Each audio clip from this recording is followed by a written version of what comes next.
Welcome back to রোমার roots. আজকে 7 December 2024 আর আমরা ঘুরে বেড়াচ্ছি মুম্বাইয়ের বিভিন্ন দৃষ্টব্য স্থানে। আর আপনাদেরকে আমরা এর আগের ভিডিওতে দেখিয়েছিলাম আমরা কিভাবে ইন্ডিয়া গেট পৌঁছেছিলাম, আর সেই গেটওয়ে অফ ইন্ডিয়া থেকে আমরা আপনাদের তাজ বেঙ্গল আর এছাড়াও আপনাদের বাবুলনাথ মন্দির দেখিয়েছিলাম। আশা করি আগের ভিডিওটা আপনাদের ভালো লেগেছিল। আজকের ভিডিওতে থাকছে মুম্বাইয়ের অন্যান্য দৃষ্টব্য স্থান, যার মধ্যে সিদ্ধিবিনায়ক, মহালক্ষ্মী মন্দির আর হাজি আলি দরগা, আর এছাড়াও থাকবে শাহরুখ খানের মান্নাত।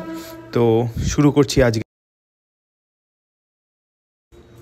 তো যথারীতি প্রত্যেকবারের মতো এবারও মুম্বাই দর্শন শুরু হচ্ছে আমাদের মহালক্ষ্মী মন্দির থেকেই। আর মহালক্ষ্মী মন্দিরটা যেহেতু একটু আপনাদের মেন রোড থেকে একটু ইন্টেরিয়ার, একটু কনজেস্টেড জায়গাতে, তো সেখানে পার্কিংটা ওদের বৃহস্পতিবার নাগাদ যখন মহালক্ষ্মীর মেন বার সেদিনকে একটু প্রবলেমেটিক হয়, কিন্তু আমরা যেহেতু অন্য দিনকে এসেছিলাম তো তার ফলে পার্কিংটা খুবই ক্লিয়ার ছিল। তো ঢুকেই ডান দিকে আপনারা পেয়ে যাবেন পার্কিং থেকে সোজা যাওয়ার পথেই আপনারা পেয়ে যাবেন অনেকগুলো মিষ্টি এবং ফুলের দোকান।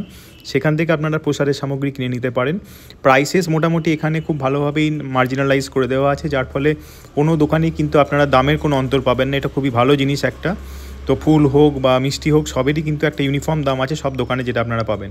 এখানে ফটোগ্রাফি হাইলি রেস্ট্রিক্টেড, তাই আপনাকে জাস্ট এন্ট্রেন্সটুকুই দেখানো যাচ্ছে। আর ভেতরটা যথারীতি অপরূপ একটি সুন্দর মন্দির, আর দর্শনও খুব সহজভাবেই হয়েছে, যেহেতু সেদিনকে বৃহস্পতিবার ছিল না তাই অতটা আপনাদের ঢল ছিল না মানুষের। আর বাইরে বেরিয়ে আপনি সুন্দর একটা হনুমানজির মন্দির পাবেন, সেখানে পুজো দিতে পারেন আপনারা, সেটাও মোটামুটি ফাঁকাই ছিল। ফেরার পথে আমাদের ড্রাইভার দাদা দেখিয়েছিলেন মুকেশ আম্বানির যিনি একমাত্র কন্যা সন্তান তার বাড়িটা। তো যথারীতি হবে মুকেশ আম্বানির কন্যা বলে কথা, খুবই সুন্দর বাড়িটা ছিল। আর সেটা দেখে নিয়ে আমাদের নেক্সট স্টপ ছিল সিদ্ধিবিনায়ক মন্দির, মুম্বাইয়ের সবথেকে বিখ্যাত।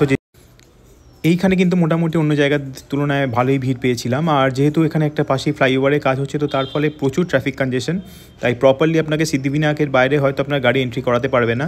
তার ঠিক অপোজিট সাইডেই একটা পেট্রোল পাম্প আছে, সেই পেট্রোল পাম্পেই জেনারেলি গাড়িগুলো দাঁড়ায়। আর সেখান থেকেই আপনাদের হেঁটে চলে যেতে হবে সিদ্ধিবিনায়কের ফার্স্ট এন্ট্রি গেট। মুম্বাইয়ের প্রভাব দেবী অবস্থিত সিদ্ধিবিনায়ক মন্দির হলো ভারতের অন্যতম পবিত্র এবং জনপ্রিয় গণেশ মন্দির। এই মন্দিরটি ভক্তদের কাছে ইচ্ছা পূরণকারী গণেশ নামে পরিচিত। বলিউড তারকা থেকে শুরু করে রাজনীতিবিদ সকলেই এখানে প্রার্থনা করতে আসেন। সিদ্ধিবিনায়ক মন্দিরটি 1801 সালে নির্মিত হয়। মন্দিরটি তৈরি করেন লক্ষণ বিত্তু পাটিল, যিনি একজন ঠিকাদার ছিলেন। মন্দিরটি নির্মাণের জন্য অর্থ প্রদান করেন দেওবাই পাটিল। তিনি নিঃসন্তান ছিলেন। তিনি বিশ্বাস করতেন এই মন্দির নির্মাণ করলে অন্য মহিলাদের সন্তান লাভের আশীর্বাদ পাবে। মন্দিরটি প্রথমেই একটি ছোট ইটের কাঠামো ছিল, যার ওপরে একটি গম্বুজ ছিল। পরে এটি বড় করে সংস্কার। প্রতি সপ্তাহে লক্ষ লক্ষ ভক্ত মন্দিরে আসেন। মঙ্গলবার দিনটি পুজোর জন্যে সবচেয়ে শুভ বলে মনে করা হয়। ভক্তরা নারকেল, মোদক এবং মালা অর্পণ করেন।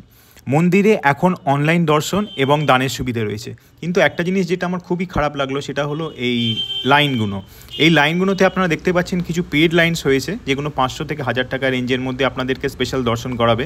তো আমি জানি না যে একটা ধার্মিক স্থানে এই জায়গাগুলোকে মনিটাইজ করে দেওয়াটা কতটা ঠিক। তো পাশেই অনেকগুলো আপনারা এরকম শপস পাবেন, যেখান থেকে আপনারা গণেশ হোক বা অন্যান্য দেবদেবীর বিভিন্ন মূর্তি পেয়ে যাবেন। এগুলোকে সোভেনিয়ার হিসেবে আপনারা নিয়ে যেতেই পারেন। প্রাইসেস নিয়ে আমি বেশি কিছু বলবো না, কারণ প্রাইসেস নর্মালি প্রত্যেকটা ট্যুরিস্ট স্পটের মতনই এখানে নর্মালের থেকে একটু বেশি, কিন্তু আপনারা কিন্তু এখানে ভালোভাবে বার্গেন করলে ঠিকঠাক রেটসেই কিন্তু প্রোডাক্টসগুলো পেয়ে যেতে পারেন। তো এখানে শিবাজি মহারাজ থেকে শুরু করে লাফিং বুদ্ধ অনেকগুলো প্রোডাক্টসই আছে, সোভেনিয়ার হিসেবে আপনারা যে কোনো একটা নিতেই পারেন। তো আমরা খুব ভালোভাবেই দর্শন হয়ে গেছিলো, কারণ সেদিনকে যেহেতু মঙ্গলবার ছিল না, আর মঙ্গলবার না থাকায় সেদিনকে অতটা রাশ ছিল না, তাই আশপাশের জিনিসগুলোও দেখে নিয়ে লাইনও সেরকম পড়েনি, তাই ভালোভাবেই দর্শন। আর একটা ইনফরমেশন না দিলেই নয়, সেটা হলো 500 টাকার টিকিটটা কিন্তু আমাকে কাটতেই হয়েছিল, কারণ আশপাশে যে ভিড়টা ছিল ওটা দাঁড়ালে মোটামুটি 1 ঘন্টা আরও যেত। তো দেখে নিয়ে আমরা চলে গেলাম আমাদের নেক্সট গন্তব্যস্থল। আর রাস্তাঘাটে তো এই স্কাইস্ক্র্যাপারগুলো দেখতে খুবই ভালো লাগছিলো, যেটা একমাত্র মুম্বাইয়ের মতো একটা বড় শহরে এলেই সম্ভব। আমরা যারা কলকাতায় আছি তারা এখনও প্রায় একটা দুটো ছাড়া সেরকম বড় স্কাইস্ক্র্যাপার দেখতে পারি না, কিন্তু মুম্বাইতে কিন্তু প্রত্যেকটা মোড়ে আনাচে কানাচে এরকম বড় বড় স্কাইস্ক্র্যাপার আপনাদের নজর কাটতে বাধ্য। তো সিটিটা খুবই সুন্দরভাবে প্ল্যান করা হয়েছে, যেটা দেখে খুব ভালো লাগছে। একদমই একটা পশ আর সুন্দর সিটি যেরকম হওয়া উচিত। তো প্রসাদ সামগ্রী নিয়ে আমরা চলে এসেছি আমাদের দুপুরের লাঞ্চ করবার জন্য ক্যালকাটাতে, কারণ মুম্বাইতে কিন্তু বেঙ্গলি ফুড পাওয়াটা একটু প্রবলেম্যাটিক আর এক্সপেন্সিভও। তো লাঞ্চ আমরা ক্যালকাটা বান্দ্রাতে করেছিলাম। তো খুবই প্রিমিয়াম একটা লোকেশনের মধ্যে আছে এই রেস্টুরেন্টটি। আর প্রাইসেস নিয়ে মুম্বাই ট্যুরে আসার পর থেকে আমি বলাটা ভেবেছি বন্ধই করে দেবো, কারণ প্রত্যেকটা lunch approximately per head 600 to 700 পড়ছে। এতটাই এক্সপেন্সিভ এখানকার যে মেন আউটলেটসগুলো আছে, যেগুলো আর বেঙ্গলি ফুড তো এখানে অ্যাজ সাচ আপনারা কোথাও পাবেই না। একটা ওই ভজহরি মান্না আছে, আর নেক্সট হলো এই ও ক্যালকাটা। ভজহরি মান্নাটা সেদিনকে কোনো কারণে বন্ধ ছিল, তাই আমরা এসেছিলাম ও ক্যালকাটা, যেটা ভজহরি মান্নার থেকেও এক্সপেন্সিভ। তো ভেতরে অ্যাম্বিয়েন্স আপনারা দেখতেই পাচ্ছেন, একটা পুরনো আমাদের বাঙালি বাংলো বাড়ির মতো করে ওরা অ্যাম্বিয়েন্সটা ক্রিয়েট করার চেষ্টা করেছে। আর মোটামুটি ওদের অ্যাম্বিয়েন্স আর ওখানকার যে স্টাফের ব্যবহার খুবই ভালো। আর মোটামুটি এবার যদি আমি প্রাইসিংয়ে আসি, প্রাইসিং মোটামুটি রাইসই ওরা চার্জ করেছে 300 রুপিস পার প্লেট, ডাল হলো 400। তো ভেবে দেখুন, রাইস 300, ডাল 400, এই যে পানাগুলো দিল, আম পানাগুলো, এগুলো সব 200 করে পার গ্লাস নিয়েছে। আর মোটামুটি বাঙালি খাবারটা এখানে কিন্তু আশা করাটাও যেমন টাফ, সেরকম কিন্তু এক্সপেন্সিভও। কিন্তু বাইরে এসে তো আমাদের বাঙালি খাবার ছাড়া একদমই চলে না, তাই এই ডাল, ঝুরঝুরে আলু ভাজা, তার সাথে বলা হয়েছিল একটা গলদা চিংড়ির মালাইকারি করে দিয়েছিল, এইটা চার্জ করেছিল 700। তো মোটামুটি এক্সপেন্সিভই বলা যায়, কিন্তু আপনার কোনো অপশান নেই। আপনি এই সাধারণ বাংলা খাবারটা বাইরে বেরোলে কোথাও পাবেন না। যেখানেই যাবেন ওরা খাবারের মধ্যে ব্রেড বা বড়া পাও যেটাই বলুক সেটা দিয়ে দিচ্ছে, তো যেটা আমাদের মতো বাঙালিদের জন্য খাওয়াটা একটু টাফ। মুম্বাইতে এসে কিন্তু খাবার সাথে কোপ আপ করতে আপনাদের কিছুদিন সময় লেগে যাবে। তো লাঞ্চের রেটিং আমি ভালোই দেবো, কিন্তু একটু তো আবারও মুকেশ আম্বানির কন্যা সন্তানের সেই সুন্দর প্রাসাদ সমান বাড়িটা দেখতে দেখতে আমরা চললাম ওয়ার্ল্ডলি সিলিংকে, যেটা দিয়ে আমরা যাব বান্দ্রাতে। এদিনকে আমাদের সলমান খানের হাউস আর শাহরুখ খানের মান্নাত দেখার প্ল্যান ছিল। তো মোটামুটি খাবার হয়ে যাওয়ার পর তখন বেজেছিল প্রায় দুপুর 2:30-3টে হবে। তো ওয়ার্ল্ডলি সিলিং ক্রস করাটাই মানে একটা অভূতপূর্ণ সুন্দর একটা এক্সপিরিয়েন্স, আপনারা দেখতেই পাচ্ছেন। হঠাৎ করে দেখলে অনেকেই এটাকে আমাদের দ্বিতীয় হুগলি সেতু বলে ভুল করতে পারেন, জাস্ট এর হোয়াইট পিলার্সগুলো আমাদেরকে একটু মানে হুগলি সেতুটাকে আলাদা করে। খুবই সুন্দর আর প্রপারলি ম্যানেজড এই রাস্তাগুলো, খুবই ওয়েল মেনটেন। টোলসগুলো এখানে মোটামুটি 150 থেকে 200 টাকা রেঞ্জের টোল, তার নিচে আমি অ্যাজ সাচ সেরকম কোনো টোলস চার্জ এখানে দেখিনি। তো টোল চার্জেসগুলো এখানে কম্পারেটিভলি হায়ার। তো দেখতে দেখতে আমরা চলে এলাম আমাদের ফার্স্ট স্পট, যেটা হলো আপনাদের বান্দ্রা রিজিয়নে আমরা ঢুকে গেছি। বান্দ্রা রিজিয়নে ঢুকে গিয়ে আমরা প্রথমবারের মতো দাঁড়াবো হলো সলমান খানের রেসিডেন্সের বাইরে। তো এটা হলো সলমান খানের রেসিডেন্স। এখানে খুব বেশিক্ষণ ওনার সিকিউরিটিতে দাঁড়াতে দিচ্ছিল না, কারণ কিছুদিন আগেই আপনারা তো জানেন লরেন্স বিষ্ণই নিয়ে এখানে কেস হয়ে গেছে। তো তার ফলে ওরা প্রায় সবাইকেই, ওদের ফ্যান থেকে শুরু করে সাধারণ মানুষ সবাইকে ওরা সন্দেহের চোখে দেখছে। সবাই যেন ওদের বাড়ির সামনে দাঁড়াচ্ছে, ওদেরকে শ্যুট আউট করার জন্য হয়তো ওরা ভাবছে, তাই একটা নর্মাল ভিডিও রেকর্ডিংও করতে দিচ্ছে না। আর যাই হোক, তো এখানে একটা শটেই আমরা ওনার ঘরটা দেখে নিয়ে চলে গেলাম আমাদের next superstar Shahrukh Khan, king খানের বাড়িতে তরফে। তো বাড়িগুলো এই সেলিব্রিটিগুলোর খুবই কাছাকাছি, যেমন এখানে আপনারা বাসেরা দেখতে পাচ্ছেন, রেখাজির বাড়ি। তো রেখার বাড়ির পরেই এখানে জন আব্রাহাম একসময় থাকতেন, তারপর উনি ছেড়ে দিয়েছেন। আর এখানে আমরা চলে এসেছি মান্নাতে।